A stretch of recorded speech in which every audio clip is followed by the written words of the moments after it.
Little girl saves cop and K9 trapped in burning car. What happens after will blow your mind. The snowstorm had rolled into Pinecrest without warning, swallowing the town in a white roar that scraped across rooftops and choked the streets. Ethan Cole stood on the porch of the house he no longer owned, watching the bank's lockbox sticker flap against the doorframe like a final insult. His wife had left that morning. No fight, no goodbye. Just a note folded once and left on the kitchen counter. Ethan didn't read it twice. Dexter pressed against his leg, the big German shepherd trembling with an alertness that wasn't fear. His ears aimed toward the tree line behind the property. His breath steamed in quick bursts. He growled low, like he was warning the storm itself to stay away. Ethan glanced toward the woods. Nothing but white, nothing but the kind of silence that comes right before something breaks. They loaded the last of Ethan's things into the old Ford. Half his tools. A few blankets, a thermos, Dexter's leash. The rest didn't matter. The house wasn't theirs anymore. The marriage wasn't his anymore either. When Ethan pulled out of the driveway, Pinecrest blurred into a smear of lights and blowing snow. Dexter sat upright in the passenger seat, head turned toward the rear window, tracking something Ethan couldn't see. Every few seconds the dog rumbled a warning that sent a prickling down Ethan's spine. He tried to shake it off. Maybe Dexter just hated storms. Maybe he sensed Ethan's unraveling. Dogs did that. They felt what humans tried to hide. But then it happened. At the last intersection before the road curved toward the mountains, Ethan slowed to take the turn. And in the curtain of white, at the far edge of the streetlight's weak glow, someone stood perfectly still. Tall, shoulders squared, not moving, not waving, just watching. Dexter's bark exploded through the truck's cab, not frantic, not scared. A sharp, commanding bark Ethan had only ever heard when the dog confronted danger. Ethan hit the gas. The truck skidded, found traction, and shot up the mountain road.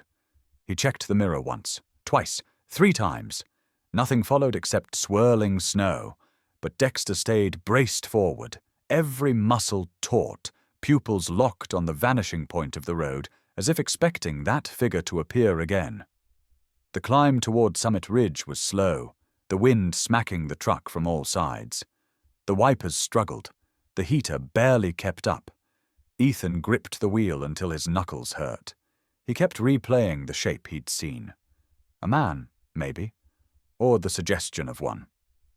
The storm distorted everything, but Dexter's reaction had been too precise to ignore. By the time they reached the pull-off near the old Forest Service trail, Ethan's heart had steadied, but Dexter's had not. The dog leapt out of the truck before Ethan could grab the leash, nose buried in the wind, circling, tracking something invisible. Then he froze. His tail stiffened, his body lowered, ready to spring, his gaze fixed on the tree line.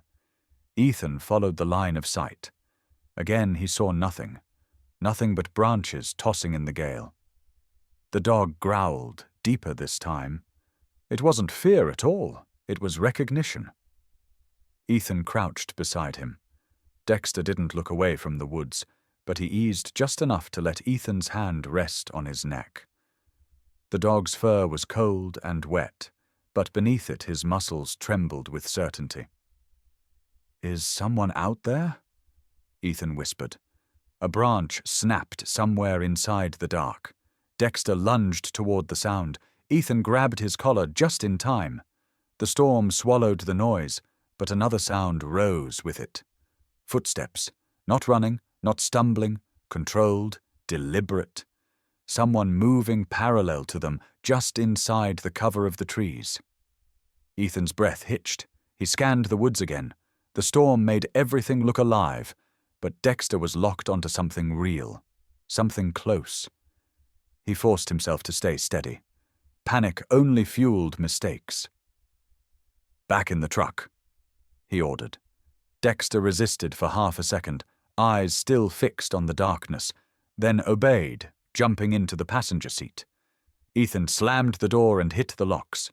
Snow whipped across the windshield as he turned the headlights toward the trail entrance. For a moment the beam caught movement. Not a figure this time, something smaller, quick, a flick of shadow across the path, then gone. Ethan blinked hard. Was it a trick of the storm? A deer? A kid? No kid would be out here in weather like this. Dexter whined low, unsettled. Ethan took a shaky breath and checked the rearview mirror again. This time, something new appeared, a shape at the bend of the road behind them, closer than before, not moving, not leaving. A chill that had nothing to do with the storm crawled across Ethan's shoulders. He put the truck in drive and headed deeper into the mountains. He didn't know where they were going yet. But Dexter did. The dog kept looking ahead, then toward the woods, then back at Ethan, like he was urging him forward. As Pinecrest disappeared behind them, the storm felt different.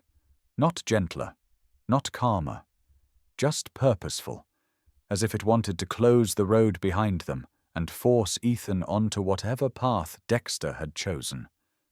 Halfway up the ridge, the shape at the distant bend finally vanished. But the feeling didn't. Ethan wasn't alone on this mountain. Dexter knew it too. And for the first time since his wife walked out, Ethan realized something unsettling. Losing her wasn't the end of the story. It was only the beginning. The storm eased by morning, leaving a heavy stillness over the mountains. Frost clung to the branches like white scars. Ethan drove with both hands on the wheel, following the narrow road that wound toward Summit Ridge. He hadn't been up here in 20 years, not since his father vanished without explanation, not since life was simple and the mountains felt like a promise instead of a warning. Dexter sat upright again, nose twitching at every shift of the wind. His ears flicked left, then right, searching, sorting, decoding. Ethan kept glancing at him. The dog wasn't nervous. He was working, focused. "You know where you're taking us," Ethan muttered. Dexter didn't look at him. He only leaned forward, paws planted, as if bracing for something he already sensed ahead. The truck's tires crunched over old gravel as they reached the end of the maintained road. Beyond that point was only a faded trail marker and a long-forgotten service path swallowed by spruce and snow. Ethan killed the engine. The silence that followed pressed in from every direction. Dexter jumped out first, landing with a purpose.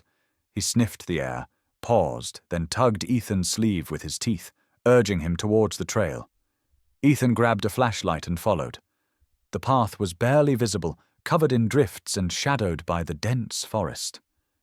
Dexter pushed forward, weaving, stopping, checking scents in the air. The dog was tracking something familiar. Ethan could feel it. Not prey, not danger. Something older. Something tied to the land itself. After 20 minutes of climbing, the trees opened into a clearing. The wind breathed across it, carrying the faint scent of old pine resin and wet soil. Dexter barked once, sharp and certain. Ethan stopped. In the middle of the clearing lay the stone foundation of a cabin long collapsed. Only the lowest ring of stacked stones remained, half buried under snow and moss. The earth beneath them felt disturbed, as if someone had stood here recently. Ethan crouched, brushing away snow. A glint caught the light. He reached for it. A knife lay half submerged in frozen dirt. The handle was worn smooth, the blade dull but intact. On the metal tang, scratched deep by hand, were 2 letters. C.C. Ethan's heart slammed against his ribs. His father had carved those initials on every tool he ever owned. He had been here. But when? And why? Dexter growled softly, not at the knife but towards the line of trees on the far side of the clearing. His tail lifted, his muscles tightened, his body tilted forward like an arrow drawn back. Ethan followed his stare. The forest was a wall of shadows. Nothing moved, nothing spoke, but the air felt wrong, like a breath being held, like something waiting to see what Ethan would do. The dog suddenly lunged 3 steps forward, barking with a deep, resonant force that echoed through the clearing. It wasn't fear. It was challenge, assertion, a declaration that he knew someone, or something, was close. "Dexter, hold," Ethan said. The dog halted but didn't drop his stance. Ethan scanned the trees again. The storm had wiped out any footprints. No sound carried, no shape revealed itself. But a strange heaviness traveled across the back of his neck, the same feeling from Pinecrest. Watched, not by the man he'd seen at the intersection. This felt smaller, lighter, but fast. Dexter barked again, deeper this time, and Ethan could swear he heard something scramble between the branches. A fleeting movement. Too small to be the tall figure from before. Too deliberate to be an animal caught off guard. Then silence returned. Dexter gave a low whine and moved back to Ethan, nudging his hand toward the knife. It was almost like he understood what it meant. "You think he left this for me?" Ethan whispered. Dexter let out a single breath through his nose, a soft huff, as close to a yes as a dog could give. Ethan stood and looked around the clearing. Memories drifted in, uninvited. His father pointing out ridgelines, teaching him how to cut timber straight, telling him that the mountains give back what you bring into them. If you come angry, they punish. If you come with humility, they guide. Maybe that was why Dexter brought him here. Maybe the dog sensed something Ethan had buried for years. He walked around the cabin's remains, brushing snow away from stones. The perimeter was larger than he remembered. His father must have planned to rebuild it. Maybe he had started to. Dexter sniffed along the northern edge, then froze again. His body lowered. He pressed his nose to a patch of soil that had been turned recently. Not by an animal, not by weather, by hands. Ethan knelt beside him. The ground was softer there, as if someone had dug and refilled it. He scraped the surface with his fingers, but frost made the soil brittle. He'd need tools to dig deeper. He stood up, scanning the woods again. Whoever had been here might still be nearby. Dexter gave a low, urgent bark. Not warning this time, commanding, "Stay!" The dog stepped toward the tree line and looked back at Ethan. His gaze was clear, intentional, as if he was telling Ethan that this clearing mattered, that leaving now would be a mistake. Ethan tightened his coat against the cold. The fear from last night began to shift, replaced by something unfamiliar. A pulse of direction, a faint thread pulling him forward. "All right," he said quietly. "Show me." Dexter turned toward the forest, confident, ready, certain of the path even when Ethan wasn't. And as the dog led him deeper into the ridge, Ethan realized something had changed the moment they found his father's knife. This wasn't just about survival anymore. Dexter wasn't leading him away from danger. He was leading him toward a truth Ethan had avoided for half a lifetime. The wind carried the sharp bite of cold as the afternoon faded, settling into the kind of silence only deep mountain forests knew. Ethan worked his way around the collapsed foundation, kicking aside loose stones and branches, trying to understand what his father had been building out here. Dexter never strayed far, his nose pressed to the ground, his tail low, moving with a purpose that made Ethan feel like the dog knew more about this place than he did. Near the northern wall of the ruined cabin, Dexter stopped abruptly. His body stiffened, ears forward. Then he began to dig. Not playfully, not with curiosity, with urgency. "Easy, boy," Ethan murmured, crouching beside him as clumps of frozen dirt flew behind them. "What do you smell?" Dexter ignored the voice and kept digging until his paws scraped metal. His head whipped up toward Ethan, eyes bright with certainty. Ethan brushed away the remaining soil and uncovered the corner of a small tin box, rusted at the hinges but still intact.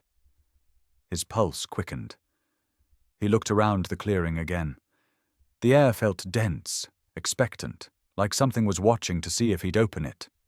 Dexter nudged the box with his nose, then stepped back as if giving Ethan permission. Ethan pried the lid open. A sharp smell of age and dampness rose into the air. Inside lay a folded sheet of yellowed paper, corners cracked, but still legible. He unfolded it carefully. A hand-drawn map, not a topographical survey, not an official trail drawing. Something personal. Lines sketched by someone who knew the land by memory. Trails, ridges, and a point marked with one name. Sanctuary Point. Ethan traced the handwriting with his thumb. He didn't need to guess. He'd memorized this writing as a child. His father had written it. The same looping strokes, the same angled capitals. His father had mapped something out here, and he had buried the map on purpose. Dexter watched Ethan closely, as if studying his reaction. A soft whine escaped him, almost reassuring, nudging Ethan's arm once, gently. "You knew," Ethan whispered. "You knew there was something here." The dog didn't blink. Before Ethan could process more, a gust of wind whipped through the clearing, rattling branches and sending flurries across the ground. The temperature dropped sharply, the kind of shift that made animals tense before storms. Dexter turned towards the tree line immediately, his head lowered, muzzle pointed toward the darkening woods. A growl rumbled through him. Not loud, controlled. Ethan followed his gaze. Something moved between the trees, quick, low to the ground. A flicker of shadow weaving through the trunks. Ethan's heartbeat quickened. "Is that the thing from last night?" he whispered. Dexter barked once, sharp enough to cut through the cold air. The sound ricocheted through the forest. Snow shook from branches. For a moment, everything was still. Then it ran. A small figure bolted across the gap between two tree clusters, fast enough that Ethan couldn't make out details. Not an animal. The movement was too upright, too deliberate. A child, or someone roughly that size. "Hey!" Ethan shouted, instinct pushing him forward. Dexter lunged too, but Ethan grabbed his collar before he could chase. The figure vanished behind the ridge, swallowed by the storm rolling in from the west. Ethan strained his ears, listening for footsteps. Branches settling. Anything. Nothing. Only the wind gathering itself into another angry front. He tightened his grip on Dexter. The dog was vibrating with the need to pursue, but also conflicted. Sniffing. Thinking. Tracking. Ethan could feel the tension through the collar. "Not now," Ethan murmured. "We don't know what's out there." Dexter didn't like it, but he stayed. As dusk settled deeper, the storm arrived fast, carrying heavy snow that blurred sky from earth. Ethan secured the map in his coat pocket and moved towards the truck. But Dexter wouldn't leave the clearing. He stood at the edge of the tree line, staring into the storm, ears sharp, scanning the darkness as if he expected the figure to return. His breath steamed in steady bursts. His tail was rigid, not from aggression but from recognition. Ethan approached slowly. "You think it's the same person from town?" he said softly. Dexter let out a low sound. Not agreement, not denial. Something thoughtful, as if the dog was weighing possibilities Ethan couldn't see. Lightning cracked somewhere far off, muffled by snow. That was enough to break the spell. Dexter trotted toward the truck, but his gaze kept drifting back. That night, Ethan tried to sleep in the passenger seat with a blanket pulled over his shoulders. The storm rattled the windows, rocking the truck with each blast of wind. Dexter lay curled upright on the floorboard, refusing to rest. Every few minutes he lifted his head, ears tracking something outside. A branch snapped. Dexter growled, deep enough to vibrate the metal under Ethan's boots. "What now?" Ethan whispered, rubbing the fatigue from his eyes. Dexter stared out the windshield, growl rising. Then Ethan saw it. A silhouette darted between the trees, illuminated for only a heartbeat by a flash of lightning. Small, quick, human, and running. Ethan bolted upright, heart pounding. The figure disappeared again just as fast as it came, vanishing into a curtain of snow, as if the storm swallowed it whole. Dexter barked once, loud enough to shake Ethan's nerves apart. Ethan swallowed hard. The mountains weren't empty. Someone else was out here. And Dexter, steadfast and unyielding, wasn't afraid of them at all. He was waiting for Ethan to understand the message he'd been trying to deliver since they left Pinecrest. They weren't being hunted. They were being led. Morning came sharp and brittle, the kind that made the mountains feel older than they were. Ethan stepped out of the truck, breath fogging in the cold air. The storm had passed, leaving behind a crisp stillness and the faint glow of sunlight creeping through the treetops. Dexter was already awake, nose to the ground, pacing tight circles around the collapsed cabin foundation, as if picking up threads of a conversation the night had interrupted. Ethan knelt beside the stones and brushed snow from the edges. His father always taught him that a foundation was a promise, a declaration that life would continue there. As he ran his hands along the frost-bitten rocks, muscle memory returned. He had spent summers learning how to cut joints, stack beams, and read weight on structures. Before everything went wrong, before his father vanished, before the family broke in half. He gathered fallen logs and began clearing debris. Dexter stayed near but suddenly stopped, his ears pricked forward. He sniffed hard, one paw lifting slightly. "What is it now?" Ethan asked. Dexter didn't answer with a bark. Instead, he moved toward the far side of the clearing, nose to the ground. There, imprinted in a patch of half-melted snow, were small footprints. Too small to belong to the tall figure they'd seen near Pinecrest. Not boots, not men's shoes, a child's steps. Ethan crouched over them. The tracks weren't fresh, but hadn't been there long either. They led away from the clearing into thicker woods. Dexter pushed ahead without waiting for a command. Ethan followed. The forest swallowed sound as they moved. Branches brushed their jackets. The only noise was Dexter's steady breathing and the crunch of snow underfoot. Ethan tried to keep up, but Dexter's pace was purposeful, pulling him deeper into the trail, like a scent trail had ignited something primal inside the dog. "Slow down," Ethan whispered, breath fogging. "I'm not 20 anymore." Dexter didn't listen. The path narrowed and curved beside an old fallen pine. Ethan recognized it. He had walked this exact route with his father years ago. His dad would point out every ridge and plant, teaching him the small truths of surviving the wilderness. Those memories rippled through Ethan now, unexpected and sharp. His father had run a program for soldiers returning from deployment. Men and women who didn't know where home was anymore. Ethan remembered the laughter around campfires, the stories, the haunted silence some nights. His father had tried to build a sanctuary out here, a place for people who needed a second chance, a place to breathe again. Then one day he was gone. No note, no clues, just gone. Authorities called it an accident. Ethan's mother never believed it. Ethan didn't either. Dexter stopped again. They had reached a break in the trees where sunlight spilled over a narrow ravine. A small creek cut through the rock, water freezing around the edges in jagged patterns. The footprints continued down the slope. Ethan steadied himself on a root and climbed after Dexter. Halfway down, Dexter stiffened. Ethan saw it too, a shape lying near the water.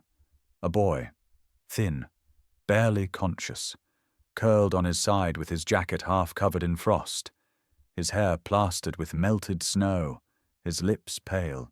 He looked no older than 14 or 15. Dexter lowered his head, sniffing cautiously. then glanced back at Ethan with a mix of urgency and gentleness only a shepherd could manage. Ethan scrambled the last few feet and knelt beside the teenager. Hey, kid, can you hear me?" The boy didn't respond. Ethan checked his pulse. Weak, but there. A small bruise darkened the edge of his jaw. His hands were scraped, knuckles raw. His shoes were soaked through. Dexter circled once before sitting close, pressing his warmth against the boy's back. It was deliberate, protective. Ethan shook the boy's shoulder lightly. "Come on, stay with me." The boy's eyelids fluttered but didn't open. His breath hitched as if the simple act of staying alive was a negotiation he wasn't sure he could win. Ethan lifted him carefully. The moment he did, the boy let out a faint sound. Not fear. Pain. "We've got you." Ethan whispered, "You're all right." Dexter stood and moved to lead again, checking the trail ahead before returning to make sure Ethan was following. Every few steps he glanced back, his eyes sharp, as if guarding both of them from something beyond the trees. Halfway up the slope, Ethan heard a sound behind them, a snapped twig. Close. His blood ran cold. Dexter froze too, body shifting, head angled towards the trees. He growled, deep and certain. Not a warning, a statement. Someone was there. Ethan held the boy tighter and scanned the woods. Shadows clung to the branches. The afternoon light couldn't cut through all of them. Something moved behind a cluster of spruce, small, quick, watching. The same size as the figure he had seen in last night's lightning flash. But it wasn't the boy in his arms. Ethan's pulse hammered. The shadow vanished. Dexter barked and lunged forward as if trying to chase, but Ethan's voice stopped him. "Not now. We need to get him warm." Dexter obeyed, though reluctantly, still glancing back at the trees every few steps. Ethan hurried toward the clearing. The forest felt tighter, the air heavier, as if someone, or something, hovered at the edge of sight, always moving just before Ethan's eyes landed on it. When they reached the cabin ruins again, Ethan set the boy down inside a sheltered corner, wrapped him in blankets from the truck, and checked his breathing. Dexter lay beside the boy, nose pressed gently against his shoulder, as if anchoring him to the world. The boy stirred. His lips trembled. A single word pushed out, barely audible. "No, no." Ethan leaned closer. "You're safe. Whatever you're running from, it's not here." But the boy didn't open his eyes. Dexter lifted his head. His ears pointed toward the tree line again. He growled low. Ethan followed his gaze. The woods stared back. Quiet. Too quiet. Something was still out there, and now Ethan knew it wasn't the mountain they needed to fear. It was whoever else was hiding in it. Noah woke just before dusk, coughing through a dry throat, eyes blinking hard as he tried to make sense of the world around him. The blankets wrapped around him, the old stones of the collapsed cabin, the smell of a camp stove heating water. And Dexter, lying inches away, watching him with an intensity that would have scared most people, but somehow calmed the boy instead. Ethan crouched beside him. "Take it slow. You're safe here." Noah swallowed hard, wincing. Where am I?" "Summit Ridge," Ethan said. "We found you by the creek. You're lucky he did." He nodded toward Dexter. The dog puffed a soft breath, then nudged Noah's arm gently, as if telling him to breathe. For the first time since Ethan found him, Noah's shoulders loosened. "What's your name?" Ethan asked. "Noah," he whispered. "Noah Harris." "How long were you out there?" Noah hesitated. His gaze flicked toward the forest, haunted. "Since last night." "Why were you up here alone?" Noah pressed his lips together. The fear that flashed across his face wasn't the kind that came from being lost. It was older, sharper. Ethan didn't push. He waited. Finally, Noah whispered, "I ran away." Dexter sat up straighter. From who? Ethan asked. Noah's voice cracked. My stepdad. He said he'd make sure I disappeared if I told anyone what he did. Everything inside Ethan went still. Dexter growled, low and controlled, the sound vibrating through the gold air. It wasn't anger, it was recognition. The shepherd had known something was wrong the moment they found Noah. Now he planted himself between Noah and the woods, as if guarding him from ghosts. Ethan forced his voice to stay calm. He hurt you? Noah nodded. He got worse after my mum died. He kept saying I was the reason she was gone. Last night, he lost it. I ran. I didn't have anywhere else to go. Dexter stepped closer, touching his nose to Noah's shoulder. Noah tensed for half a second, then exhaled like he'd been holding his breath for days. Ethan looked at the boy's bruised jaw, the cuts on his hands, the exhaustion. His rage simmered, but he kept it buried. Now wasn't the time for that. You did the right thing coming up here, Ethan said. Noah shook his head. I didn't come here on purpose. I just kept running until I couldn't anymore. Something kept pushing me uphill. Dexter lifted his head slightly. Ethan's brows drew together. Something? A feeling. Noah whispered, like someone wanted me here. They sat in silence for a moment, the cold air settling around them. Ethan pulled out the tin map from his coat pocket to check landmarks he recognized. Noah's eyes widened.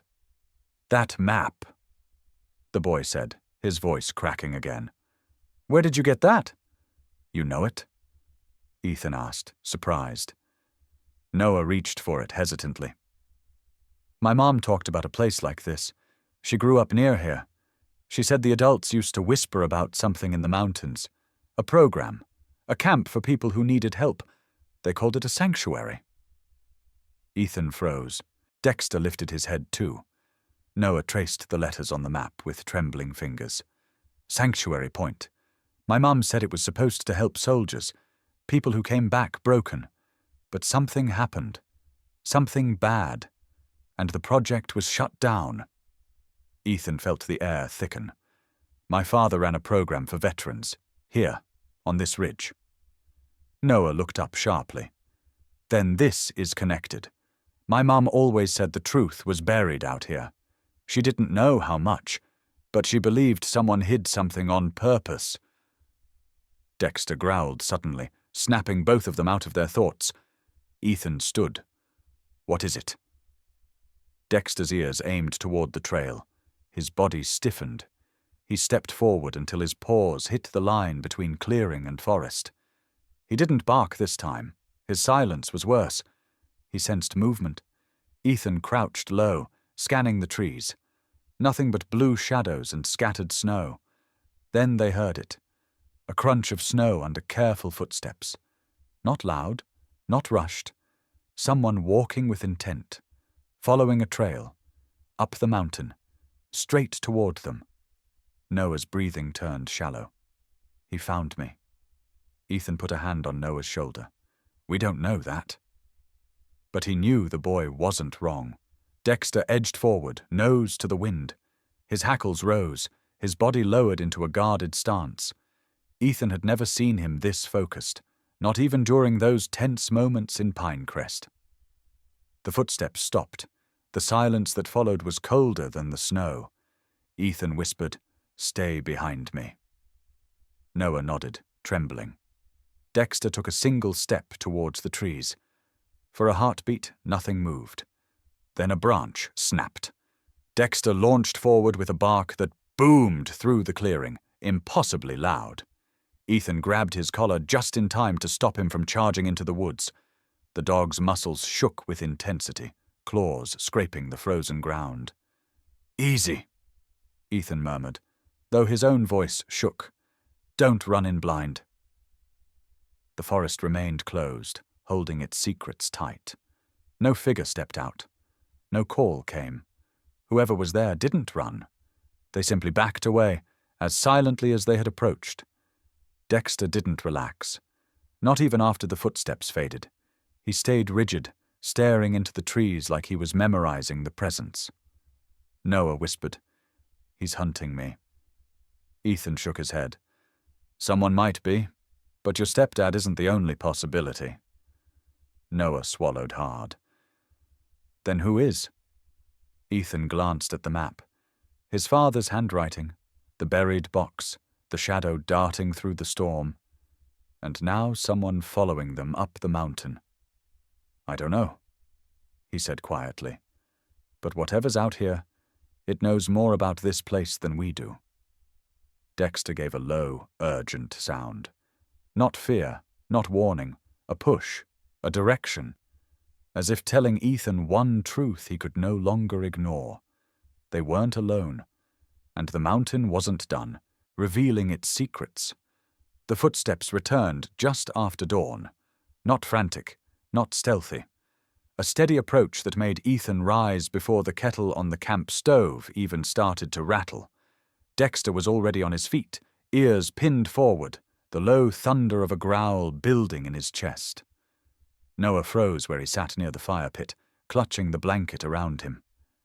Ethan stepped in front of the boy. "Stay behind me. Dexter, hold." Dexter didn't move. His body was coiled so tight it felt like a wire ready to snap, but he held his ground. Branches shifted. Someone pushed through snow-heavy brush. Ethan braced himself, expecting a dangerous man with a mean posture and violence in his eyes. But the figure who emerged wasn't large or threatening.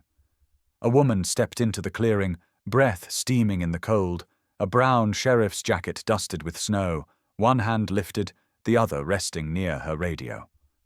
"Ethan Cole," she called out.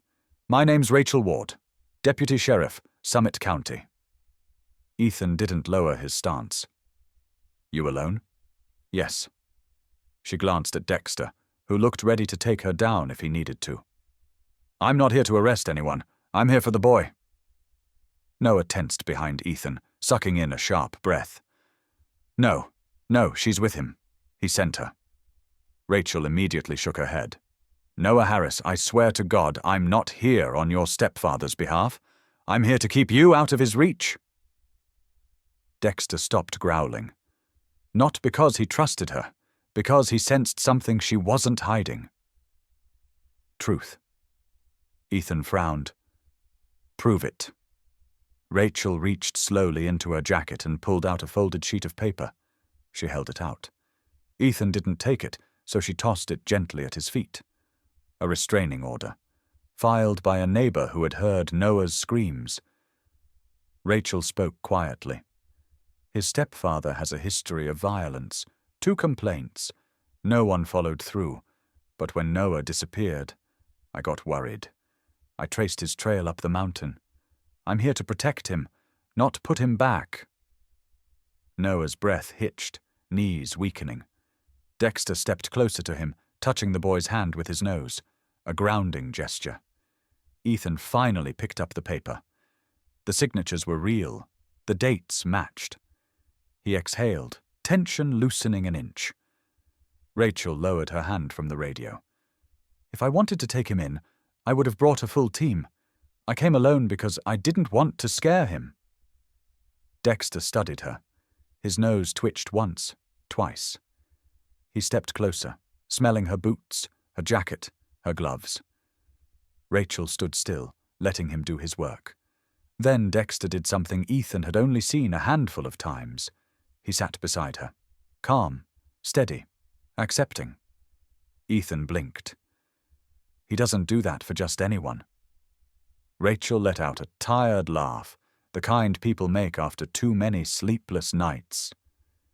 "Well, I'll take that as a win." Noah whispered, "How did you find us?"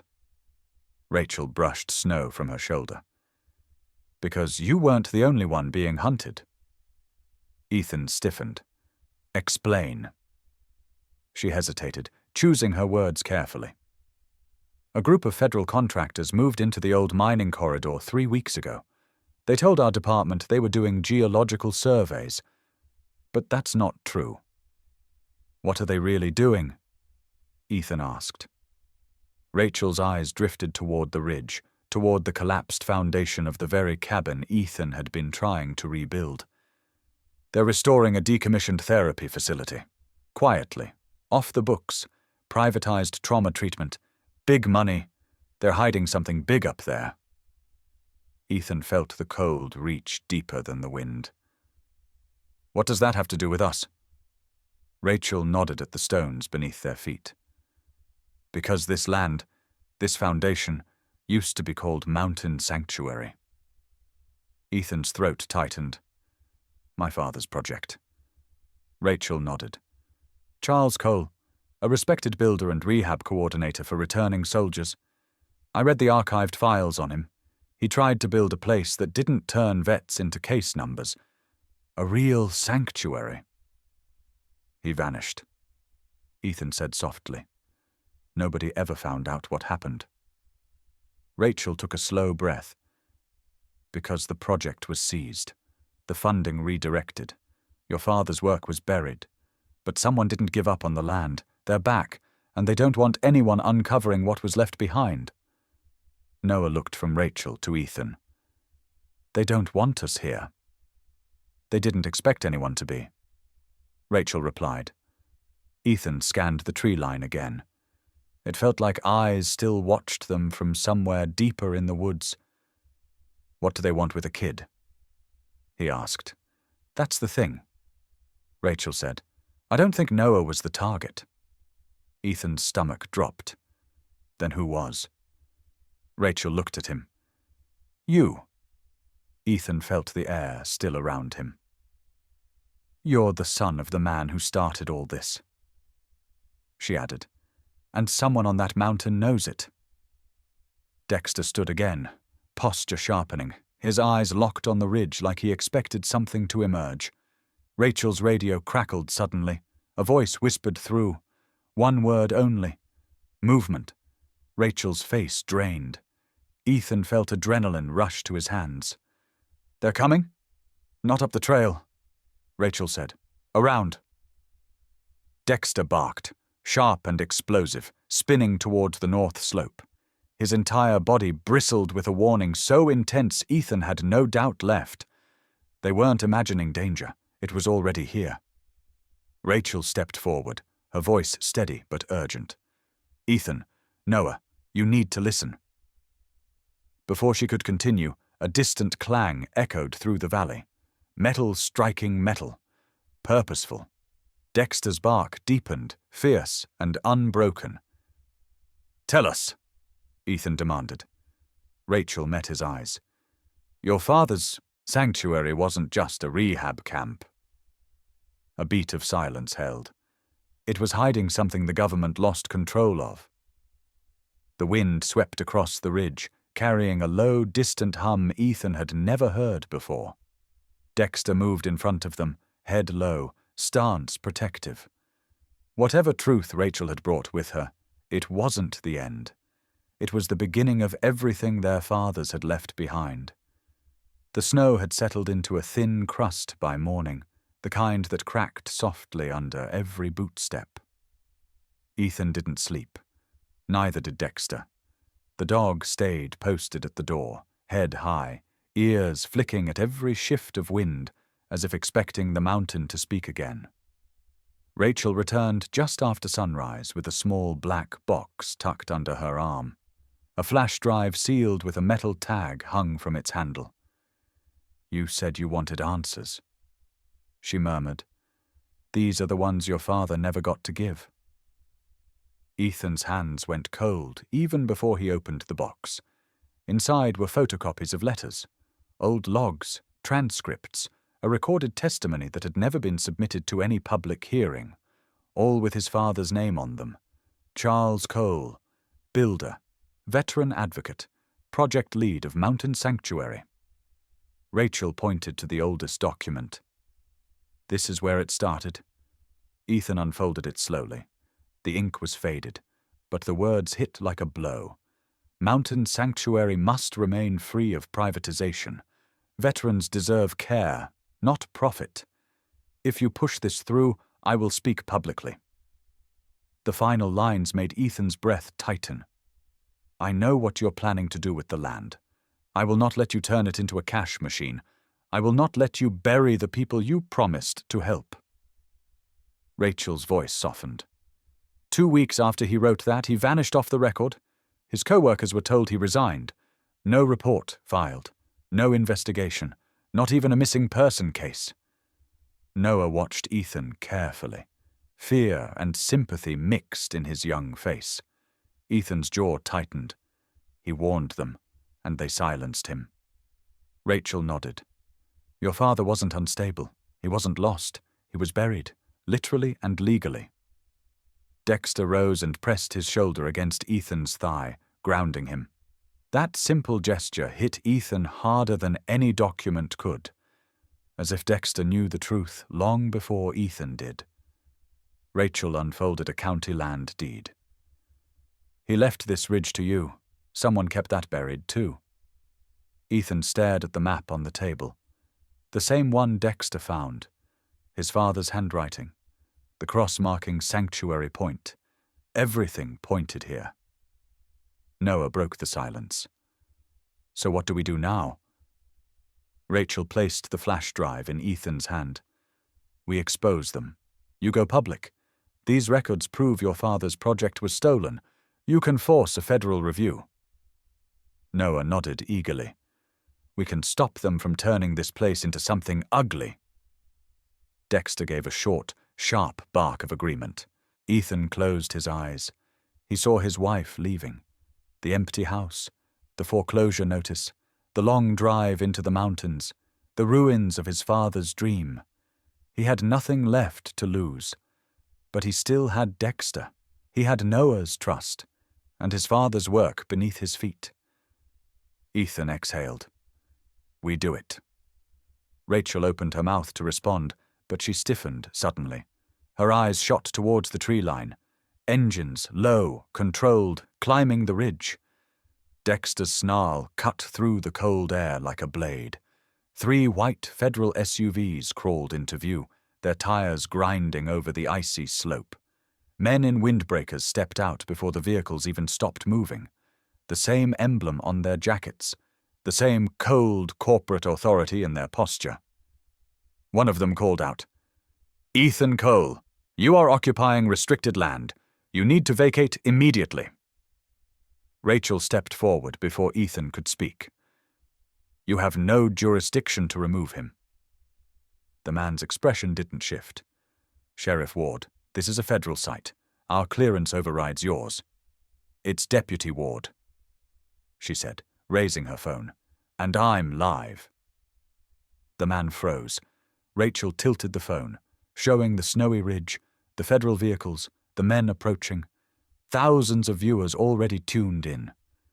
Comments began scrolling across her screen. "Who are those guys? Why are they threatening him?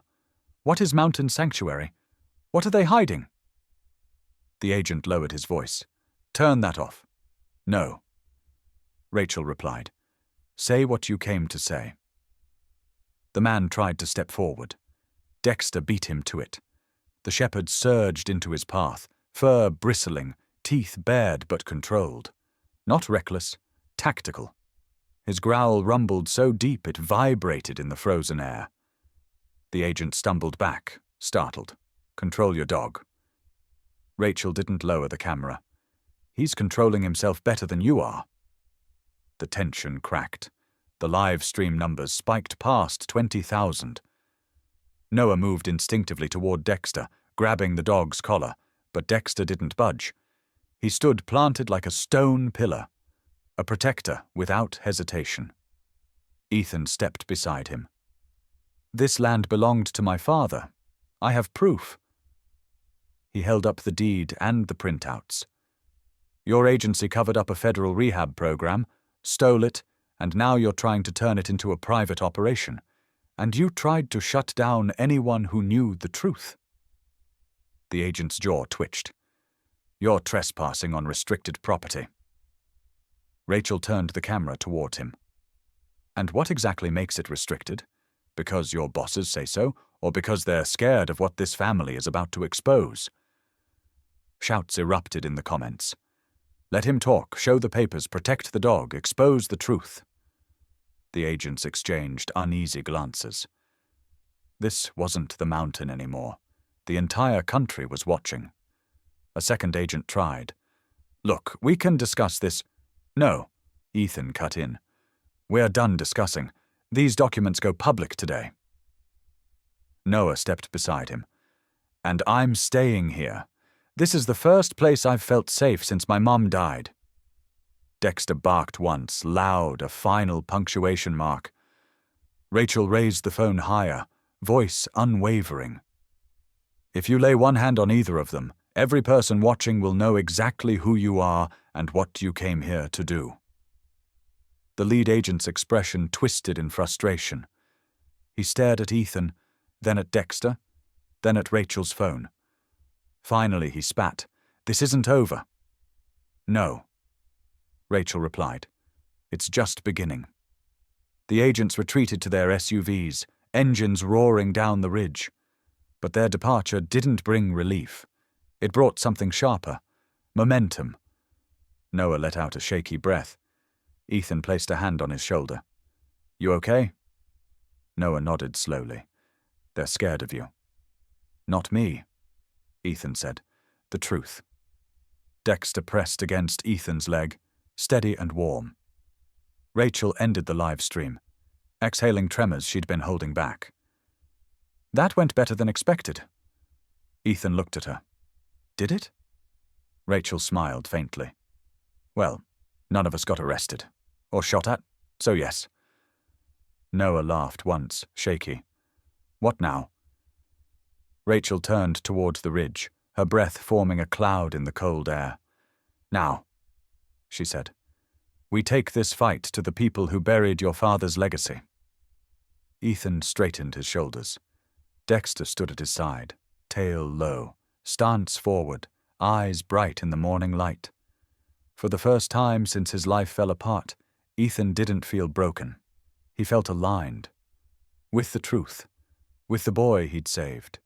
With the dog who saved him right back. And with the sanctuary his father built, now rising from the snow again. The storm didn't break with thunder or fury. It ended in silence. Ethan woke to that silence, the kind that made the whole ridge feel suspended in breath.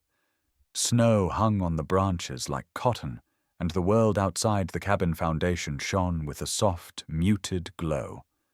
For the first time in weeks, there were no engines climbing the trail, no crunch of hostile boots, no shadows slipping between the trees. Just peace. Dexter stretched beside the bedroll, then trotted toward the open framing of the cabin, nose pushing through a cold breeze, as if verifying the mountain was safe again. His posture eased, tail lifted. A soft whine of contentment hummed in his chest. Ethan followed him out, rubbing the fatigue from his eyes. Rachel was already by the fire pit, scrolling through her phone. When she saw him, she smiled. You're on the front page of 3 news sites, she said, and Mountain Sanctuary is trending. Ethan's stomach flipped. That's fast. You live-streamed a federal standoff on a mountaintop, she said, raising an eyebrow. People love an underdog story.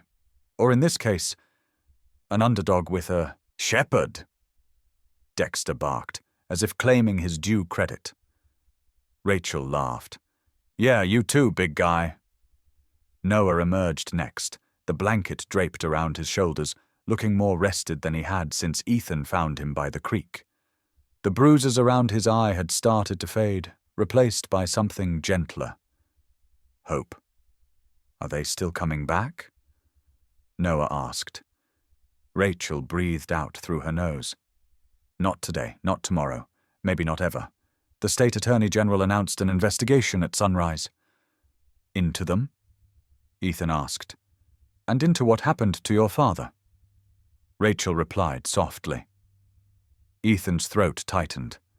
For the first time, the word investigation didn't sound like a threat. It sounded like a promise. By mid-morning, vehicles appeared on the trail again, but not the kind they feared. A caravan of battered pickup trucks, old jeeps, and vans rolled up the ridge. The first man out was a tall black veteran in his 60s with a prosthetic left leg and a smile that warmed the cold air. "Name's Harris Walker," he introduced himself. "Served with your dad. He helped me, back before Mountain Sanctuary was shut down. When I saw your story online, I figured it was time we finished what he started." Behind him stepped more veterans, some young, some weathered, some carrying the weight of wars no textbook would ever record. A handful of therapists followed, carrying duffel bags full of notebooks and supplies, then volunteers, builders, local climbers, students from the college in town. Ethan blinked. "You all came up here for this?" Harris clapped him on the shoulder. "Son, a sanctuary isn't a building. It's people willing to build one." Dexter wove between their legs, tail waving like a banner. Every time someone paused to greet him, he pressed his head into their hands, letting them steady themselves on him. He moved with purpose, as if recognizing exactly who needed a moment, who needed grounding. Veterans talked to him the way people talk to old friends. Therapists scratched behind his ears like healing was something he absorbed and reflected back. Noah held his collar with easy familiarity, walking beside him like the dog had been his protector forever. The work began quickly. Ethan led the framing teams, rediscovering skills he thought grief had washed out of him. He cut beams, he set posts. Snow melted under the heat of sheer effort. Rachel organized the volunteers. She made calls, coordinated supplies, and yelled at anyone who tried to do dangerous shortcuts. Every time Ethan glanced at her, she was doing something that made the impossible seem doable. Noah helped the therapist's inventory gear for trauma support sessions. His shoulders straightened with every hour he wasn't hiding from someone. Every time he stumbled emotionally, Dexter nudged him back into place. By noon, the sound of hammers echoed across the ridge. By 1, the cabin had walls. Actual walls. Not ruins, not memories. Structure, strength. Ethan stepped back, breath caught. For a moment he couldn't speak. He touched one of the beams, tracing the grain with the pad of his thumb. Rachel walked up beside him. "Looks like a home. It looks like my father," Ethan said, voice cracking. Dexter nudged his hand. Ethan sank to his knees and wrapped both arms around the dog's neck. Dexter leaned into him, eyes soft, breath slow. "This wouldn't have happened without you," Ethan whispered. Dexter exhaled, warm and steady, and pressed his forehead against Ethan's chest, as if insisting otherwise, as if saying this wasn't about credit, it was about destiny. That afternoon, a small drone buzzed overhead, and Ethan nearly froze. Memories of federal surveillance surged back, but the drone dipped low and projected a message across the snow. "You are protected. Keep building. America is watching." Rachel smirked. "Looks like the public's on our side." A few volunteers cheered. Noah laughed. Ethan just shook his head in amazement. As evening fell, the ridge glowed with lantern light. The team shared stew by the fire.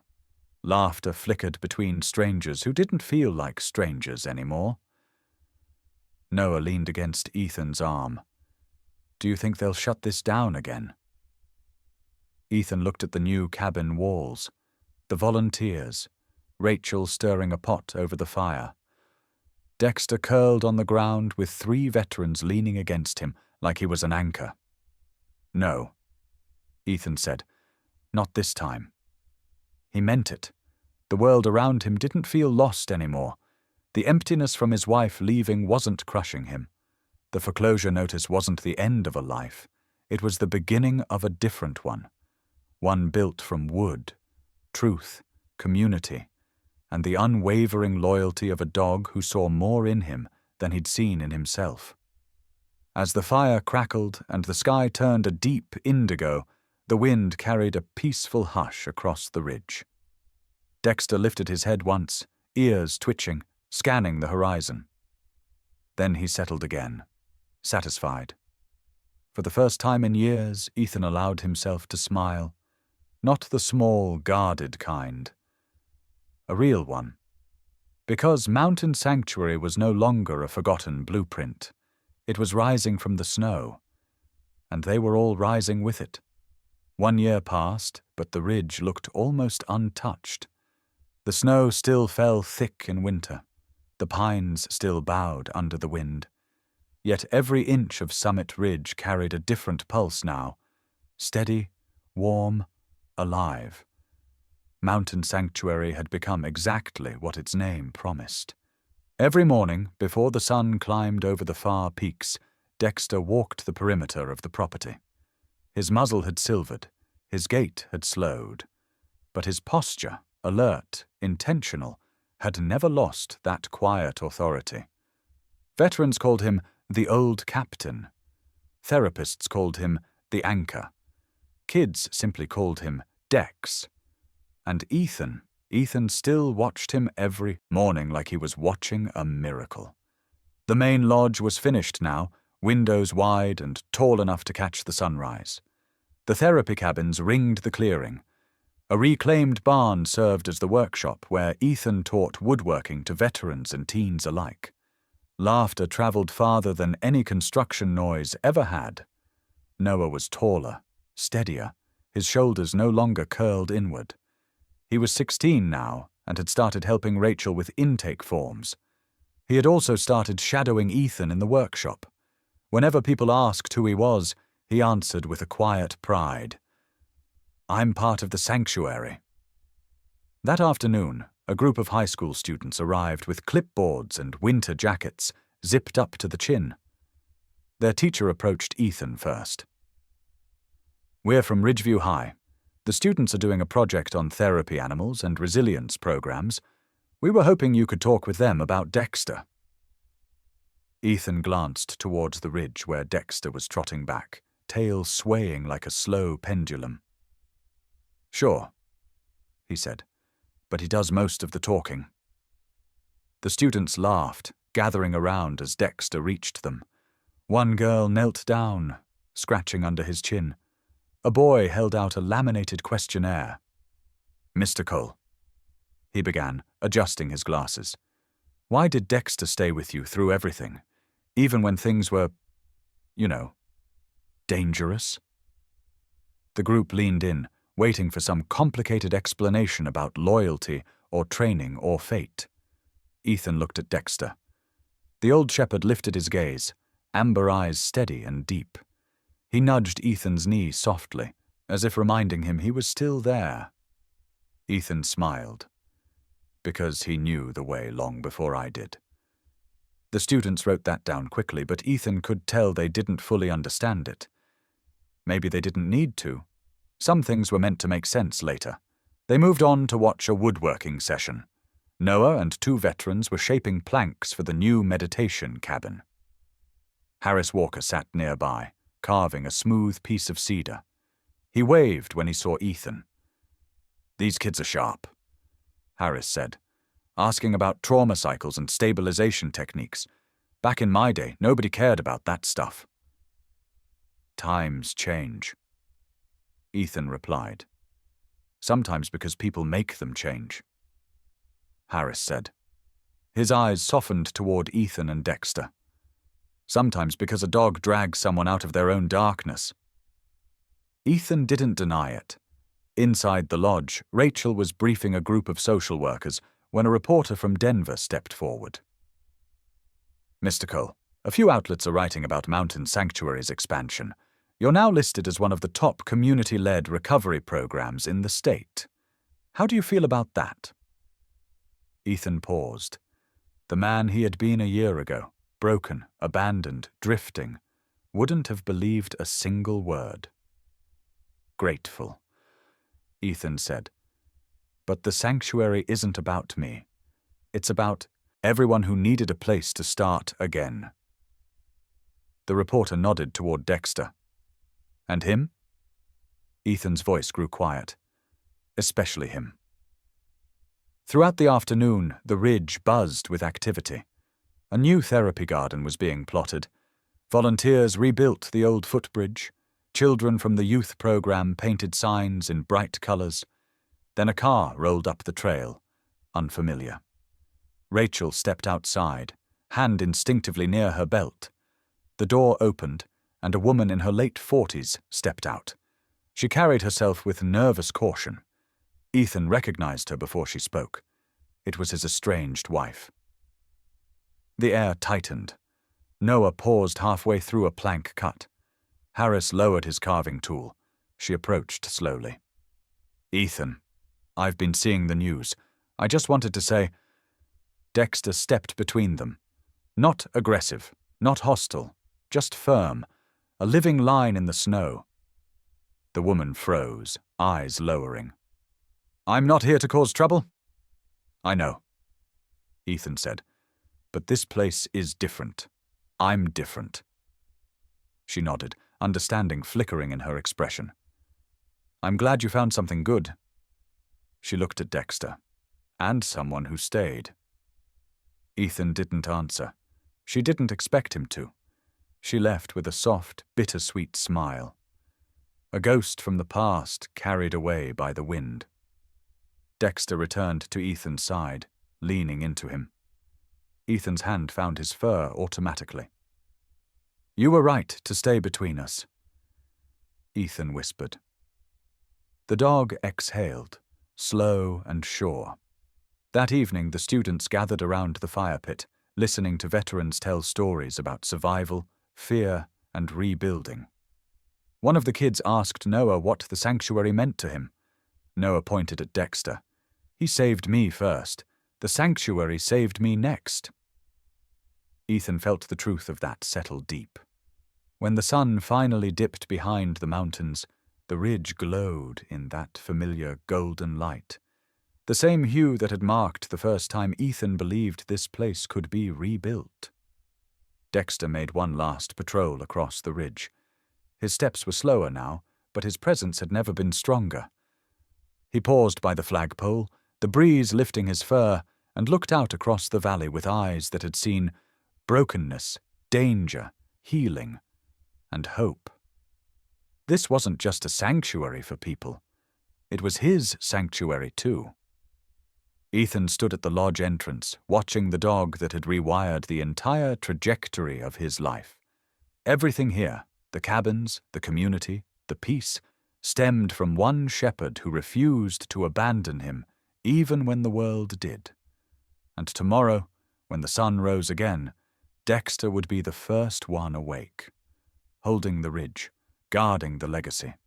The morning Dexter died, the ridge was quiet in a way Ethan had never heard before. Not sad, not hollow, just still. Dawn light spilled across Summit Ridge, brushing the snowscape with a pale gold. Ethan found Dexter on the grassy rise above the main lodge, lying in his favorite spot overlooking Mountain Sanctuary. His body was curled the way he always slept during warm months. His breathing had stopped sometime before the sunrise. There were no signs of struggle, no tension in his muscles, just calm. A peaceful departure for a dog who had carried the weight of so many storms. Ethan knelt beside him, placing a hand on the shepherd's flank. The fur was cold but soft. The wind carried the smell of pine, earth, and the faint smoke of early campfires below. Ethan bowed his head. "You earned your rest," he whispered. "You gave us everything." Noah reached the hilltop moments later, eyes red, shoulders trembling. He sank down beside Dexter and pressed his forehead into the dog's side. "He waited for you to wake up," Noah murmured. "He always did." Rachel came next, her badge tucked into her coat pocket, expression steady but glassy. She placed a folded bandana on Dexter's paw.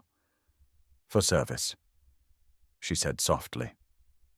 Word spread faster than Ethan expected. By noon, the entire sanctuary had gathered at the ridge. Veterans, teens, volunteers, therapists, teachers, hikers who had been passing through. People who had stayed, rebuilt, recovered. People Dexter had steadied with a nudge, a look, or the weight of his presence. Harris Walker spoke first, voice graveled with age and old battlefields. "He wasn't just a therapy dog," Harris said. "He was a guardian. We walked into this place carrying ghosts. Dexter showed us how to put them down."